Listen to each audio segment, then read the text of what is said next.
இப்போ நீங்கள் பார்த்துட்ருக்கிறது வந்து பார்த்திங்கன்னா நம்ம சகோதரி ஆர்கானிக் ஃபுட் ப்ராடக்ட்ஸில் வந்து பார்த்திங்கன்னா இன்றைக்கி ஒரு 3 கொரியர் வந்து அனுப்புறது இருக்குதுங்க. அதுதான் பேக் பண்ணிகிட்ருக்கோம். நீங்கள் அதான் பார்த்துட்ருக்கீங்க. இப்போ நீங்கள் நம்மக்கிட்ட வந்து பார்த்திங்கன்னா ஒரு 13 ஐட்டம்ஸ் இருக்குதுங்க. எல்லா ஐட்டத்துலேயுமே ஒரு 5 பேக் வந்து கோயம்புத்தூரில் ஒரு ஷாப்பில் கேட்டிருந்தாங்க.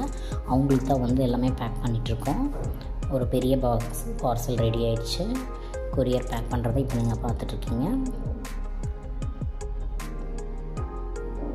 அப்புறம் நெக்ஸ்ட்டு பார்த்திங்கன்னா ஈரோடில் வந்து ஒரு பல்க் ஆர்டர் முருங்கை சாதப்பொடி வந்து ஒரு 10 கிலோ கேட்டிருந்தாங்க ஹோல்சேலாக. அவங்களுக்கு நம்ம நெக்ஸ்ட்டு பேக் பண்ணிகிட்ருக்கோம் பாருங்கள். இது 10 கேஜி முருங்கை சாதப்பொடி 2 பாக்ஸும் வந்து நமக்கு ரெடி ஆகிடுச்சு. நம்ம கொரியர் பார்சல் பண்ணிகிட்ருக்கோம். நெக்ஸ்ட் பார்த்திங்கன்னா ஒரு சின்ன பார்சல் தான் ஏபிசி மால்ட்டு 1 கேஜி மட்டும் ஆர்டர் பண்ணியிருந்தாங்க. அதுவும் பார்த்திங்கன்னா கோயம்புத்தூர் தான். 3 பார்சல்ஸ் வந்து இன்றைக்கி நமக்கு டெலிவரி ஆகுது. டெலிவரி கொடுக்க போகிறோம். ரெடி ஆகிடுச்சு. தேவைப்படுறவங்க டிஸ்கிரிப்ஷன் நம்பர் ஷேர் பண்ணுறேன். நீங்கள் எந்த ஊரில் இருந்தாலும் உங்கள் வீட்டுக்கே வந்து கொரியர் வந்து சேர்ந்துருங்க. தேவைப்படுறவங்க ஆர்டர் பண்ணுங்கள். ஓகே ஃப்ரெண்ட்ஸ், டாடா, பாய் பாய்.